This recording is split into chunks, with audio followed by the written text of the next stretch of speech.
Good morning everyone, welcome to Economic Times daily analysis and explanation series. आज है 12 October and day है Tuesday and possibly आज 25th video है हमारी नई वाली सीरीज़ की। कल एक कमेंट आया था मेरे पास कि आईपीओ जो आता है, जैसे उन्होंने जोमेटो का आईपीओ स्पेसिफिकली बोला था कि जोमेटो का आईपीओ 14 जुलाई को आया था, 16 जुलाई को क्लोज हो गया, तो अब वो सारे शेयर्स कहाँ गए। तो मतलब ये एक तरह से थोड़ा फनी क्वेश्चन हो गया था। यहाँ पे प्राइमरी मार्केट और सेकेंडरी मार्केट का हमें डिफरेंस समझना चाहिए। तो इसके रिलेटेड मैं जो आपकी एक रील्स बनाने वाला हूँ इंस्टाग्राम के ऊपर, और जो है आपको आज या कल में वो दिख जाएगी। आज के दिन तो मैं वो बताने वाला हूँ कि how do tax free countries earn. तो कल के दिन आपको वो जो है वीडियो दिख जाएगी रील्स के ऊपर। तो अगर आप चाहें तो फॉलो कर सकते हैं, आपको नीचे इंस्टाग्राम वाली आईडी का लिंक मिल जाएगा। स्टार्ट करते हैं फर्स्ट न्यूज़ से। PMO to review coal position at thermal power plants today. बहुत बेसिक सी बात है, इसके अंदर दो तीन टर्म्स हैं बस, आपकी वो आपको समझनी है। पीएमओ का मतलब होता है आपका prime minister's office. Prime minister office मतलब इसके अंदर एक काउंसिल ऑफ मिनिस्टर होता है। मतलब इसके अंदर कुछ ग्रुप ऑफ मिनिस्टर होते हैं, ये कहना चाहिए, काउंसिल नहीं बोलना चाहिए। एक ग्रुप ऑफ मिनिस्टर्स होते हैं, जैसे कि आपके काफ़ी सारे जॉइंट सेक्रेटरी जिसके अंदर होते हैं। कैबिनेट सेक्रेटरीट का एक बिल्डिंग है, उसके अंदर ये पीएमओ का ऑफिस होता है पूरा। तो इसके अंदर काफ़ी सारे जो भी ऑफिसर्स हैं वो एक तरह से फाइनल डिसीजन में, पॉलिसी मेकिंग डिसीजन की बॉडी होते हैं, कि यहाँ से अप्रूवल अगर आ जाएगा तो जो है कोई भी पॉलिसी फाइनल हो जाएगी। और मतलब बीजेपी की गवर्नमेंट में पीएमओ का काफ़ी ज़्यादा यूटिलाइजेशन होता है। यानी कि क्या है कि बहुत सारे छोटी पॉलिसीज़ के लिए भी पीएमओ के साइन चाहिए होते हैं आजकल। जैसे बीजेपी गवर्नमेंट उसके अंदर आई पावर के अंदर, पहले इसका यूज़ कम होता था। तो हमें पीएमओ ऑफिस का ये रोल हो गया to review coal position at thermal power plants. पहले थर्मल पावर प्लांट समझ लेते हैं, मेरे ख्याल से आपको पता भी होगा शायद, तो मैं थोड़ा सा बेसिक में बताने की कोशिश करता हूँ। क्या होता है थर्मल पावर प्लांट? बेसिकली बिजली बनाता है आपकी जो थर्मल पावर है, यानी कि फायर वाली पावर है, इससे। तो क्या होता है इसके अंदर बेसिकली कि एक जैसे नीचे, सबसे नीचे फर्नास जैसी चीज़ होती है, इसके अंदर कोल या कुछ भी ऐसी चीज़ बर्न हो रही होती है। कोल या कोई और फॉसिल फ्यूल भी हो सकता है, तो वो चीज़ बर्न हो रही होती है। और यहाँ पे एक मतलब मैं कह सकता हूँ वाटर का या किसी स्पेशल लिक्विड का टैंक होता है। इसके अंदर मान लेते हैं अभी के लिए वाटर है, सिर्फ नॉर्मल लैंग्वेज के लिए वाटर है। तो यहाँ पे एक पाइपलाइन होगी, यहाँ से तो इस वाली पाइपलाइन से वाटर आएगा, और इस वाली पाइपलाइन में क्या होगा, यहाँ से क्या जाएगा अभी देखते हैं। तो यहाँ से आपको हीट मिल रही है इस वाटर को, और हीट मिलती है तो वाटर बॉईल होएगा, सीधी सी बात है। तो अगर वाटर बॉईल होता है तो यहाँ से इसको बंद कर देंगे, और यहाँ पर जो स्टीम जनरेट होएगी वो इसके थ्रू यहाँ चली जाएगी। तो स्ट्रीम में जो प्रेशर होता है बहुत ज़्यादा होता है, तो उससे क्या होता है कि उससे जो मोटर है, मोटर में, अच्छा, मोटर के दो फंक्शन होते हैं। अगर आप उसे इलेक्ट्रिसिटी देंगे तब वो रोटेट करेगी, और उल्टा भी ट्रू होता है। ये अगर आपने मतलब फिजिक्स वगैरह पढ़ी हो या थोड़ी बहुत भी अगर आपने 10th के अंदर साइंस पढ़ी हो तो उसके अंदर बहुत अच्छे से आता है कि अगर आप मोटर को इलेक्ट्रिसिटी देंगे तो वो रोटेट करेगा, और उल्टा भी ट्रू होता है कि अगर आप उसे रोटेट करेंगे तो वो इलेक्ट्रिसिटी भी देगा। तो यहाँ से क्या होता है, स्टीम की हेल्प से मोटर को हम रोटेट करने की कोशिश करते हैं, तो वहाँ से हमें जो है इलेक्ट्रिसिटी मिल जाती है। मैंने बहुत ही बेसिक लैंग्वेज में बताया, कुछ भी टेक्निकल मैंने आपको नहीं बताया। तो इसके अंदर क्या है, ये पूरा थर्मल पावर प्लांट का बहुत बेसिक स्ट्रक्चर है। तो इसके लिए जो सबसे इंपॉर्टेंट चीज़ है आपकी, वो यहाँ पर है, ये वाली चीज़ जो आपका कोल है, कोई भी फॉसिल फ्यूल है। तो यहाँ पे क्या हुआ है, पीएमओ रिव्यू करेगा कोल पोजीशन कितनी चल रही, कैसे चल रही है थर्मल पावर प्लांट्स के अंदर इंडिया के अंदर। टुडे मतलब टुडे, आज रिव्यू करेगा, आज पोजीशन कैसी चल रही है ये नहीं बोल रहा हूँ, बट आज रिव्यू करेगा कि कैसी पावर पोजीशन चल रही है यहाँ पर। तो बेसिकली ये यहाँ पर बेसिकली सीधी सी बात है, क्राइसिस चल रहा है कोल का थोड़ा सा इंडिया के अंदर, इसीलिए ही करेगा। Coal com power ministries promise improvement as home minister Shah holds meeting. बहुत बेसिक सी बात है, जो कि कोल की एक स्पेसिफिक अलग से मिनिस्ट्री, जैसे हेल्थ मिनिस्ट्री है, तो वैसे ही कोल की एक मिनिस्ट्री अलग से। तो कोल मिनिस्ट्री, पावर मिनिस्ट्री ऐसी जो है ये बोलना चाह रही है कि हम इम्प्रूवमेंट, एक प्रॉमिस करना चाह रही है कि हम जो ये सारी कंडीशन है इसके अंदर इम्प्रूवमेंट करने की कोशिश करेंगे। और प्राइम होम मिनिस्टर जो शाह है, यानी कि अमित शाह है, उन्होंने भी एक मीटिंग रखी है आपकी इससे रिलेटेड। तो हमने जो पूरा देख लिया यहाँ पर। अब इससे क्या है कि आपको ये, अगर यहाँ पे कुछ एक अच्छा स्टेप, यानी कि कोई सॉलिड स्टेप यहाँ से लिया जाता है, तो आपको जो है ऐसा हो सकता है कि जैसे अभी 2021 चल रहा है, और मोदी गवर्नमेंट के टेन्योर के 2 साल और बचे, मतलब 2022 2023। तो हो सकता है कि आपको जब ये पूरी इसके ऊपर अगर आपको एक आर्टिकल लिखना हो, या फिर कोई क्वेश्चन आपसे पूछ ले कि how was Modi government in its second tenure. जैसे पहले तो वो था कि 2014 से लेकर 2019 तक ये रही थी, फिर 2019 के जो इलेक्शन हुए थे वहाँ पे भी जीती थी, तो उसका भी 3rd ईयर चल रहा है एक तरह से। तो आपको कोई फ्यूचर के अंदर जाके बोल सकता है कि पीएमओ ने, यानी कि मतलब आपकी बीजेपी गवर्नमेंट ने पावर सेक्टर के अंदर क्या किया या वैसे भी ओवरऑल क्या किया, तो उसके अंदर आप ई वाला एक पॉइंट बना के लिख सकते हैं पावर सेक्टर का। तो मतलब मैंने इसका यूज़ केस आपको यहाँ पर बताया। के एम बिरला में infuse own capital into VI, ये सबको पता है आपको, वोडाफोन आइडिया का मर्जर है आपका। के एम बिरला आदित्य बिरला ग्रुप के मतलब एक काफ़ी हाई पोजीशन के अंदर आते हैं। तो इसके अंदर हुआ क्या है बेसिकली कि ये जो है के एम बिरला जो है वो खुद के फंड्स लगाना चाह रहे हैं, जो मतलब एक तरह से आदित्य बिरला ग्रुप के प्रमोटर आप कह सकते हैं। तो ये जो है खुद के फंड्स लगाना चाह रहे हैं वीआई के अंदर। वीआई आपको सबको पता है कि बहुत ह्यूज डेट के अंदर चल रहा है, इनके ऊपर केसेस वगैरह हो गए थे, तो उसकी वजह से अभी पोजीशन ये है कि बेसिकली इनको डेट काफ़ी ज़्यादा देना है, वापस चुकाना है। तो इसकी वजह से क्या हुआ है कि यहाँ पे पहला पॉइंट तो ये है कि ये जो है खुद इक्विटी डाल सकते हैं, अभी कुछ कंफर्म नहीं है, मे है यहाँ पर वर्ड, सेकंड थर्ड वर्ड में है। दूसरी बात आपकी कि जब ये इक्विटी जो डाल देंगे इसके अंदर, तो एक इन्वेस्टर सेंटिमेंट नाम से चीज़ होती है। इन्वेस्टर सेंटिमेंट मतलब कि अगर कोई एक इन्वेस्टर प्रूडेंट इन्वेस्टर होता है, यानी कि अच्छा इन्वेस्टर होता है, उसकी इन्वेस्टमेंट पे उसको अच्छा रिटर्न मिला है, जो कि आदित्य बिरला ग्रुप के लिए हम ट्रू कह सकते हैं। तो वैसी अगर कोई ऐसा रहता है तो उसके ऊपर दूसरे इन्वेस्टर्स भी भरोसा करते हैं, उस कंपनी के ऊपर, उस ऑर्गेनाइजेशन के ऊपर, उस स्टार्टअप के ऊपर। तो वो जो है यहाँ पे क्या हो सकता है कि वीआई उसके बाद या तो इंडियन मार्केट में या एक्सटर्नल मार्केट में, यानी कि मतलब ओवरसीज मार्केट में फंडिंग उठाए इसके बाद, इसी के ग्राउंड्स के ऊपर कि हमें बिरला ने भी फंडिंग दी, आप भी दे दो, ऐसे करके ये जो है फ्यूचर के अंदर आपको दिख सकता है। बट यहाँ पे हमें अभी का समझना है कि अभी क्या हो रहा है। तो अभी के लिए बेसिकली वोडाफोन आइडिया जो ग्रुप है वो अभी सेल करेगा, it's part of Indus towers, यानी कि यहाँ पे देख सकते हैं वोडाफोन ग्रुप के पास 28.12% है। इंडस टावर्स नाम से कंपनी है, ऑर्गेनाइजेशन है इसके। तो इसको जो सेल कर सकते हैं, नियरली 23,000 करोड़ की इसकी वैल्यूएशन है, मतलब जो वो इसका इंडस के अंदर स्टेक है। तो हमने जो देख लिया यहाँ पे infusion by promoter K M Birla, तो likely to be much lesser than 10,000 crore. 10,000 crore के से लेस ही होएगा ऑब्वियसली, मतलब मच लेसर बोल रहे हैं तो इसका कोई पॉइंट नहीं बनता है कि हमें पता नहीं चल पा रहा कि कितना होना चाहिए यहाँ पर। तो हमने जो है ये पूरा देख लिया, हमें यहाँ पे फिगर तो नहीं पता चल रही है, बट हमें यहाँ पे जो वो है समझ में आ गया। और जो मैंने आपको लाइन बोली थी वो मैंने खुद से नहीं बोली थी, यहाँ से पढ़ के बोली थी, plan to attract external funding, कि आप क्या फ्यूचर के अंदर ही एक्सटर्नल फंडिंग को की प्लानिंग करें बेसिकली। तो हमने जो पूरा देख लिया। फ्यूचर अमेजोन टू सेट मल ट्रिप्स, तो बेसिकली इसके अंदर क्या हुआ है कि आपका फ्यूचर अमेजोन का अगर आपको वो नहीं पता, थोड़ा सा बैकग्राउंड नहीं पता, तो इसके अंदर क्या हुआ था कि फ्यूचर रिटेल नाम से कंपनी है, बीएससी के ऊपर लिस्टेड है ये।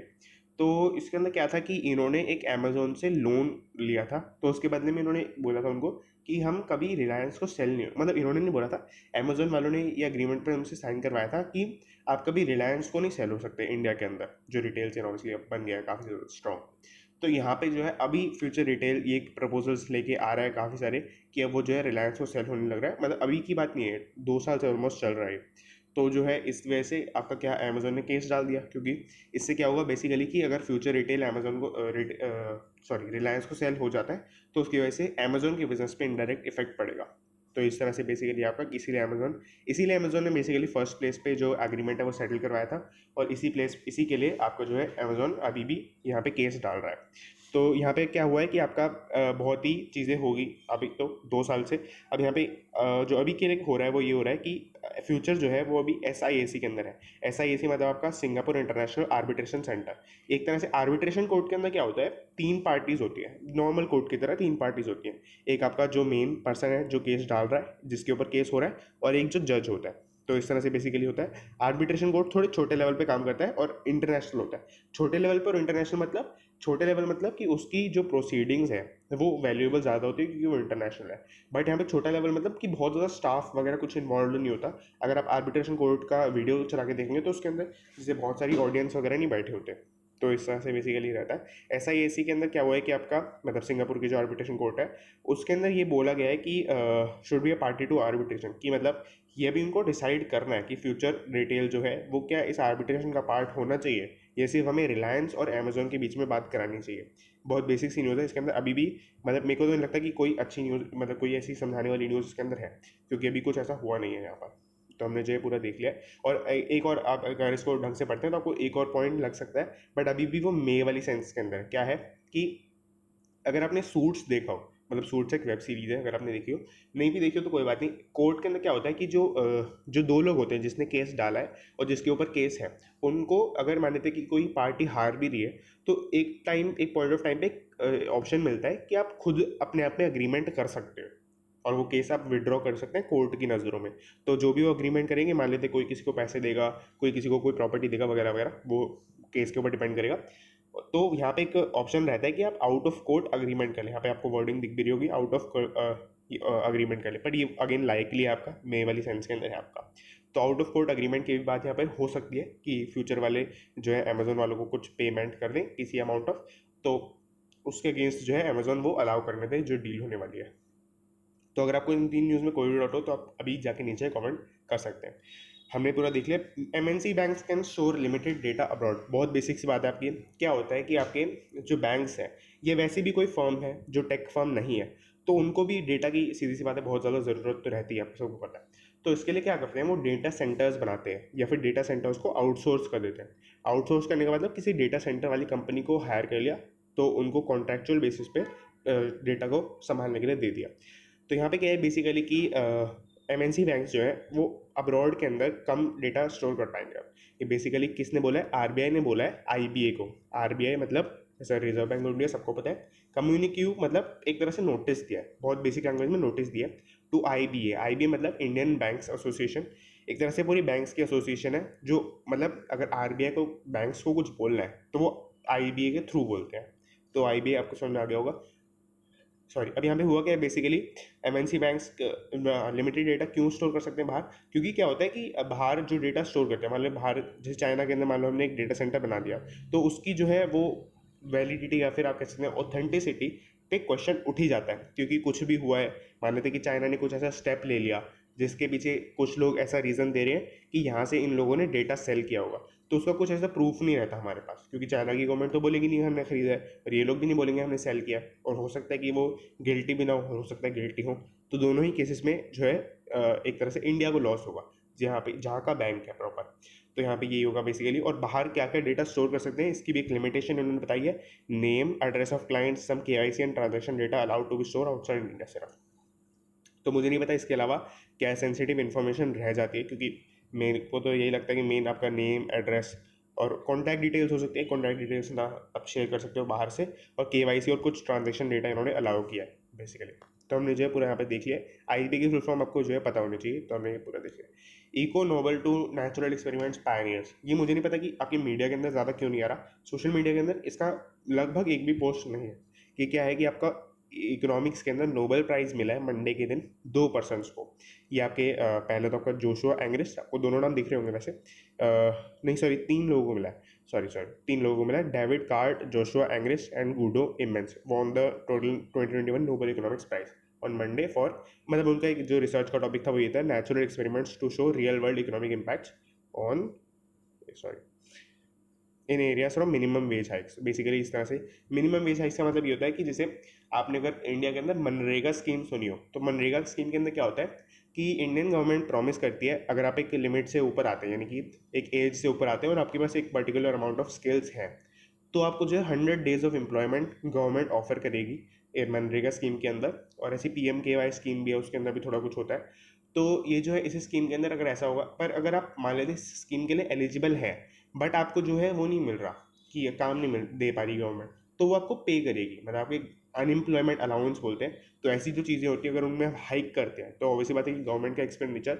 बहुत ज़्यादा बढ़ जाता है। तो ये सब जो चीज़ें हैं इसके ऊपर इनकी स्टडी थी, और ये 3 आपको ज़रूर से पता होनी चाहिए। सीधी सी बात है, नोबेल प्राइज़ है और 2021 के अंदर है और इकोनॉमिक्स जैसी फील्ड के अंदर है, तो आपको मेरे हिसाब से तो ज़रूर से पता होना चाहिए इन नाम का।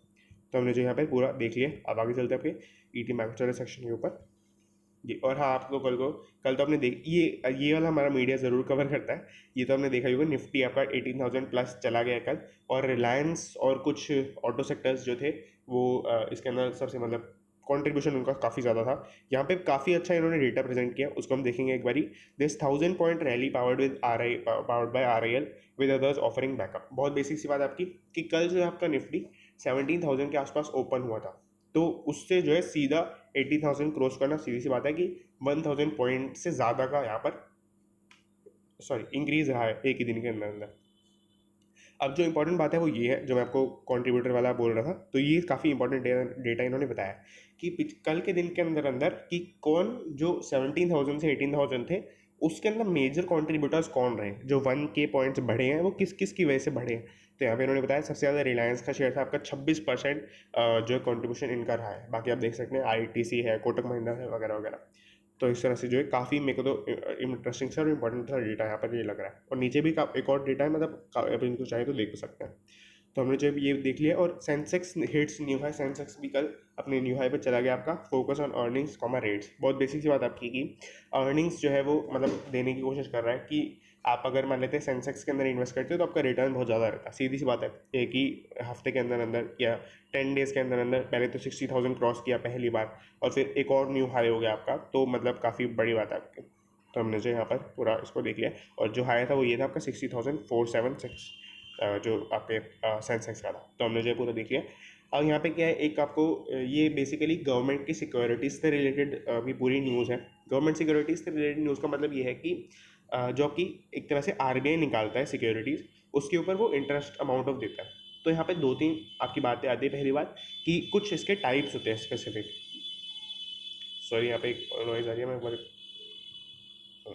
तो इसके कुछ स्पेसिफिक टाइप्स होते हैं। टाइप्स क्या होते हैं? पहला हो सकता है कि एक फिक्स्ड इंटरेस्ट पे आपको जो है सिक्योरिटी मिल रही हो, कि आपने पैसे दिए, आपको फिक्स्ड इंटरेस्ट रेट मिल रहा है, उसके साथ साथ आपको, जैसे अगर मान लेते हैं 10 ईयर का टेन्योर है, तो 10 ईयर के टेन्योर के बाद आपको पेमेंट मिल जाएगी। तो उसके अंदर क्या होगा कि आप उसको सेल नहीं कर सकते बीच में। तो ये पहला हो गया। दूसरा होता है कि आप एक आपके फ्लक्चुएटिंग रेट ऑफ इंटरेस्ट मिल रहा है। फ्लक्चुएटिंग रेट ऑफ इंटरेस्ट मतलब कि आपको जैसे मान लेते हैं 10 ईयर की सिक्योरिटी है, बट आपको इंटरेस्ट रेट फ्लक्चुएटिंग बोला है। फ्लक्चुएटिंग मतलब जैसे मार्केट्स परफॉर्म करेंगे, जितना उनका बॉन्ड बिकेगा, जितना सेल होगा वापस से, तो उसके हिसाब से इंटरेस्ट रेट ऊपर नीचे जाता रहेगा। और जैसे और भी सर्कमस्टांसेस रहते हैं, जैसे मान लेते हैं गोल्ड का प्राइस बहुत ऊपर चला गया, तो इंटरेस्ट रेट आपका ऊपर चले जाएगा, क्योंकि क्या होगा कि लोग गोल्ड के अंदर इन्वेस्टमेंट करने लग जाएंगे। तो आरबीआई वाले बॉन्ड को कोई नहीं खरीदेगा, तो बॉन्ड को अगर कोई नहीं खरीदेगा तो वहाँ पे डिमांड आपकी जो सप्लाई ज़्यादा बढ़ जाएगी। सप्लाई बढ़ने की वजह से वो इंटरेस्ट रेट को बढ़ा देंगे, ताकि कुछ लोग कम से कम वहाँ पे भी इन्वेस्टमेंट करने लग जाएं, क्योंकि रिटर्न्स बढ़ जाएंगे वहाँ पर। और मान लेते हैं अगर गोल्ड के प्राइस या रियल एस्टेट के प्राइस नीचे चले गए, या स्टॉक मार्केट नीचे चला गया, तो इंटरेस्ट रेट भी नीचे आ जाएंगे, क्योंकि लोग कम पैसे मतलब कम इंटरेस्ट रेट में अपने पैसे देने को तैयार हो जाएंगे। तो ये सब जो फैक्टर्स रहते हैं, इनको सबको मिला जुला के जो है इनके इंटरेस्ट रेट का कंपोजिशन बनता है। तो इस तरह से बेसिकली होता है आपका। तो मैंने आपको कुछ रीजन भी बता दिए, पहला पॉइंट हो गया। दूसरा पॉइंट अभी न्यूज़ के अंदर क्या है कि 6.35% का जो हाईएस्ट रहा है, वही वाला है, फ्लक्चुएटिंग वाले की बात कर रहे हैं। और इन्होंने एक रीजंस बताया, हाई ऑन इन्फ्लेशन। इन्फ्लेशन बहुत ज़्यादा बढ़ गया।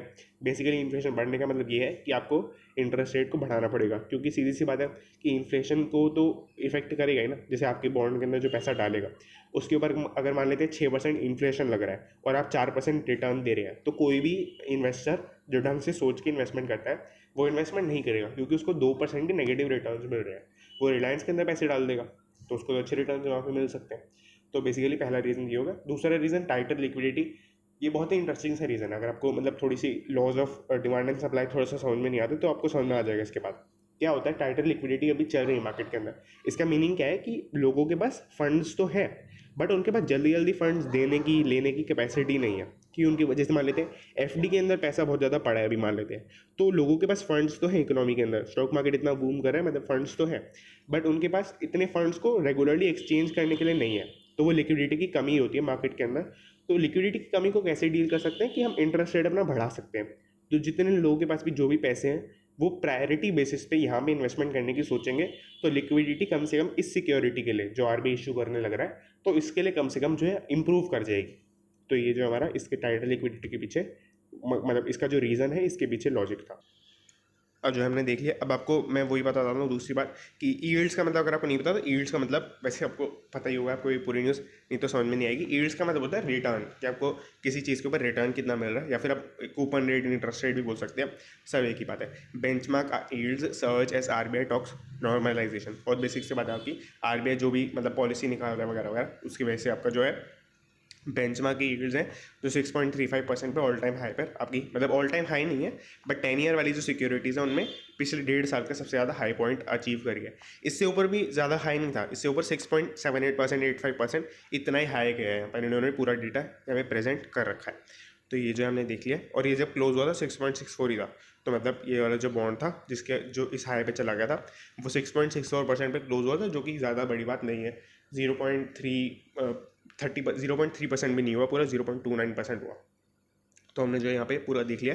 और मैं आपको बोलूँगा कि आपको ये वाली न्यूज़ भी वही वाले सेंस की है जो हमने फर्स्ट न्यूज़ देखी थी सबसे पहले, कि आपको जो है 2-3 साल बाद के इस वाली रिपोर्ट के बेसिस पे आपको कुछ कुछ बताना पड़ सकता है। ये भी ऐसा ही है कि आरबीआई की रेट्स में अगर मान लेते हैं फ्यूचर के अंदर कुछ भी होता है कि आरबीआई के रेट बहुत ज़्यादा बढ़ जाते हैं, मतलब 10% पे चले जाते हैं, तो ये जो इंक्रीज़ का रैली बनना शुरू हुआ वो यहीं पे पॉइंट आउट होएगा। और मान लेते हैं नीचे चले जाते हैं तो फिर तो सीधी सी बात है कि यहीं पे आपका हाईएस्ट पॉइंट रहेगा।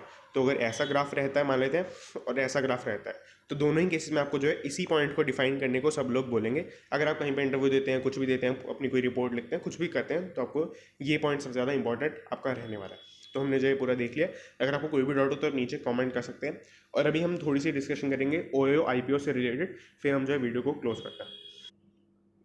सबसे पहली बात कि अगर आपको इसके ऊपर डिटेल्ड वीडियो चाहिए, क्योंकि मुझे पर्सनली आईपीओ का एनालिसिस करना, क्योंकि मैंने ढंग से जब फाइनेंस के अंदर पढ़ाई शुरू करी है तब से बहुत सारे आईपीओज आ रहे हैं, तो हो सकता है कि ये उसका रीज़न हो। किस चीज़ का? कि मुझे आईपीओ का एनालिसिस करना बहुत ज़्यादा इंटरेस्टिंग लगता है, बहुत ज़्यादा अच्छा लगता है। तो अगर आपको इसके ऊपर एक बहुत ही ज़्यादा डिटेल्ड वीडियो चाहिए तो आप नीचे जाके कमेंट कर सकते हैं। इनकी प्राइसिंग पावर क्या है, इनका बिजनेस मॉडल क्या है, मिनिमम गारंटी जो इनकी स्कीम चलती है, और अभी के लिए जितना इन्होंने मार्केट कैप्चर कर रखा है, तो उसके बेसिस पे ग्रोथ आगे कितनी हो सकती है इनकी, तो वो सब जो है हम देखने वाले हैं। सबसे पहली बात मैं आपको बता दूं कि ये होटल इंडस्ट्री के अंदर काम करती है कंपनी। तो होटल इंडस्ट्री के अंदर जो आपके यूजुअली जैसे आपका आईटीसी मौर्या है, ताज होटल है, इन सब का नाम हम सबने सुना है। तो इनका बिजनेस मॉडल कैसे है हम पहले वो समझ लेते हैं। तो इनका बिजनेस मॉडल बहुत सिंपल है। आपका होटल से खुद से खड़े करते हैं और उनके ऊपर सीधी सी बात है अकोमोडेशन देते हैं, और बहुत ही अच्छी इनकी प्राइसिंग पावर है। प्राइसिंग पावर मतलब कि ये अपनी जब भी इनकी ब्रांड लॉयल्टी इतनी ज़्यादा है कि वो चाहे तो प्राइस फ्यूचर के अंदर बढ़ा सकते हैं। अगर इनकी कॉस्ट बढ़ती है, मान लेते हैं खाना ये सर्व करते हैं तो खाने की कॉस्ट बढ़ती है, तो ये ओवरऑल रूम का जो है रेंट है, मतलब एक तरह से जो रेंट तो नहीं बोलना चाहिए, आपका रूम का फीस बोल सकते हैं, एक तरह से कुछ भी बोल सकते हैं, तो चार्जेस बोल सकते हैं, जो रूम के चार्जेस हैं वो बढ़ा सकते हैं। तो ये प्राइसिंग पावर होती है। जो अभी ब्रांडेड होटल्स चल रहे हैं, मैं आपको ब्रांडेड लिख देता हूँ एक वर्ड यहाँ पे, जो ब्रांडेड होटल्स चल रहे हैं टॉप क्लास इंडस्ट्री के अंदर, तो वो प्राइसिंग पावर उनके पास है, अच्छी खासी है। तो यहाँ पे क्या हुआ, ओयो के बिजनेस मॉडल के अंदर क्या है कि वो उनका खुद का होटल बहुत ही कम अमाउंट ऑफ है। वो क्या करते हैं कि जो अभी होटल्स चल रहे हैं, जैसे मान लेते हैं कोई जैसे कोई टूरिस्ट प्लेस है, उसके आसपास जो होटल्स होते हैं वो उनका किसी ने नाम भी नहीं सुना होता, मतलब अगर कोई हम अच्छे लेवल पर चले जाएँ, तो वहाँ पर क्या होता है कि ओयो ने उनको एक नाम प्रोवाइड किया। तो यहाँ पर क्या हुआ कि ओयो ने होटल्स को लिस्ट करवाया बेसिकली। ओयो ने बोला कि आप हमारे प्लेटफॉर्म के ऊपर लिस्ट कर जाओ। बट यहाँ पे क्या होगा कि ओयो, मतलब जो होटल्स हैं, वो क्या बोलेंगे, वो एक मिनिमम गारंटी मांगते हैं कि हमने आपके ऊपर लिस्ट कर दिया, अब हम इसको किसी को दे नहीं सकते, क्योंकि मान लेते हमने किसी को दिया, फिर अगले दिन आपका फ़ोन आ गया कि ये आने वाले हैं आपके होटल में रुकने के लिए, तो वो कैसे करेंगे मैनेज। तो इसी वजह से आपका क्या होगा कि वो उनका एक तरह से वो एक बुक हो जाएगा ओयो वालों के लिए। मतलब जितने मान लेते हैं अगर उन्होंने अपना आधा होटल लिस्ट करवाया तो आधा होटल लिस्ट बुक हो जाएगा, अगर पूरा होटल करा दिया तो पूरा होटल बुक हो जाएगा ओयो वालों के लिए। तो इस तरह से बेसिकली क्या होगा, ओयो को एक गारंटी देनी पड़ेगी इनको। इसी गारंटी वाली स्कीम को बोलते हैं मिनिमम गारंटी स्कीम। इसके लिए क्या होता है कि मिनिमम गारंटी स्कीम के अंदर बहुत ही बड़ा अमाउंट ऑफ इनको देना पड़ता है। जैसे मान लेते हैं कि एक साल के लिए इनको रेंट देना पड़ा, मान लेते हैं 5 लाख रुपीज़ देना पड़ा एक बिल्डिंग को, जितने भी रूम्स है सब मिला मुलो के 5 लाख रुपीज़ इनको देना पड़ा एक होटल। तो इसमें क्या हुआ कि यहाँ पर एक इनका जो सोल चीज़ है वो डिपेंड करेगी कि इनको खुद से पहले पैसे लगाने पड़ेंगे बहुत ज़्यादा, इनको हर होटल को एक्वायर करने के लिए बहुत ज़्यादा पैसे लगाने पड़ेंगे। तो यहाँ पर जो है ये कैसे फंड्स आएंगे आपके, तो ये फंड आने का सिर्फ एक ही आपका वो बनता है, पॉइंट बनता है, इक्विटी सेल करना। इक्विटी सेल करने का मतलब ये है कि फंडिंग उठाना अलग अलग इन्वेस्टर से। अलग अलग इन्वेस्टर को बोलना कि मैं आपको 10% दूंगा, 5% दूंगा। तो यहाँ पे क्या है, इनके पास पहली बात तो इनको अपनी इक्विटी सेल करनी पड़ रही है, और इतने ज़्यादा एक तरह से इक्विटी बोलना भी नहीं चाहिए, इसको डेट ही बोलना चाहिए कि इनको वापस फ्यूचर में जाके देने पड़ेंगे पैसे। तो इस तरह से बेसिकली आपका पहली बात इनका बिजनेस मॉडल यहाँ पर जाके फॉल्टी बन जाता है कि इनको इतना ज़्यादा कैपिटल एक्सपेंडिचर करना पड़ता है बिल्कुल बिजनेस की स्टार्टिंग के अंदर। तो अगर आप मतलब आप कोई बिजनेस कर रहे हैं जिसमें आपको 5-5 लाख रुपए मान लेते हैं कम से कम 10 बार देने पड़ेंगे, क्योंकि आप 10 होटल कम से कम चलाएंगे शुरू में। अगर आपको इतना बड़ा ब्रांड बनाना है तो 10 होटल या 5 होटल भी बना रहे हैं तो आपको 25 लाख रुपए लगाने पड़ेंगे सिर्फ इस चीज़ के लिए, गारंटी देने के लिए। उसके बाद आपको एक्सपेंडिचर करना है, आपके बैनर्स बनवाने हैं, प्रमोशन करना है, मार्केटिंग करनी है, सब कुछ करना है आपका। और मेनली ये जो बिज़नेस है वो टेक प्लेटफॉर्म है। ये खुद भी यही बोलते हैं कि हम एक टेक प्लेटफॉर्म है, मेनली हम कोई बिजनेस नहीं है। तो टेक प्लेटफॉर्म को आपको अपना बेस्ट टू बेस्ट बनाना है, अपने ऐप को, अपनी वेबसाइट को। तो वो सब जो चीज़ें आपके जो आईटी सेल है जो आपसे बात करता है लोगों से, मतलब जो कंज्यूमर का जो ग्रीवांस रिड्रेसल वाली मशीनरी है वो सब बात करती है, उसके ऊपर बहुत ज़्यादा बड़ी कॉस्ट आने वाली है। तो पहली बात तो ये हो गई। दूसरी बात आपकी, अगर आप इनके फाइनेंशियल्स देखेंगे तो पिछले साल इनको 4,000 करोड़ के आसपास का रेवेन्यू हुआ है और 4,000 करोड़ के आसपास का ही लॉस हुआ है, और लॉस की फिगर रेवेन्यू से बहुत ज़्यादा है, मतलब 100 करोड़ के आसपास ज़्यादा है। तो बहुत ही ज़्यादा एक सब वो बात है कि कैसे सर्वाइव करेगी कंपनी। और अभी लॉस नहीं हुआ है, 3 साल से लॉस हो रहा है, और लास्ट टू लास्ट ईयर, मतलब लास्ट ईयर तो 4,000 करोड़ का लॉस हुआ, और उससे लास्ट ईयर तो 11,000 करोड़ के आसपास लॉस हुआ था। तो मतलब इस तरह से, और पिछले साल, उससे पिछले साल भी 3,600 के आसपास करोड़ का लॉस हुआ था। मैं आपको एक नीचे आर्टिकल का लिंक भी दे दूंगा अगर आपको ये लग ना रहा हो। तो दूसरी बात आपकी ये हो गई। तीसरी बात आपकी ये है कि प्राइसिंग को ये बढ़ा नहीं सकते, इनके पास जो प्राइसिंग पावर मैंने आपको यहाँ पे बोली थी ब्रांडेड वाले होटल्स के अंदर, वो इनके पास यहाँ पर नहीं है। कैसे नहीं है? ये जैसे जो अपने ब्रांड्स हैं वो कैसे मार्केटिंग करते हैं। पहला आपका ब्रांड हो सकता है कि वो मार्केटिंग करे रॉयल्टी के बेसिस पे। जैसे ज़ारा है, ज़ारा को प्राइसेस को कम करने की ज़रूरत बिल्कुल भी नहीं है, क्योंकि वो आपके प्राइसेस को बढ़ाता है, उल्टा 50 to 60% बढ़ा सकता है आराम से, क्योंकि वो प्राइसेस के मतलब एक रॉयल ब्रांड के उसके ऊपर, फेस के ऊपर ब्रांडिंग करता है अपनी। जब एड्स उनके आते हैं, जो भी चीज़ें आती हैं, तो वो प्राइसेस को बढ़ा सकते हैं, उनके पास प्राइसिंग पावर है अपनी। दूसरा क्या हो सकता है कि कोई पर्सन अपनी क्वालिटी के ऊपर ब्रांडिंग करे, क्वालिटी के ऊपर अपने एड्स निकाले।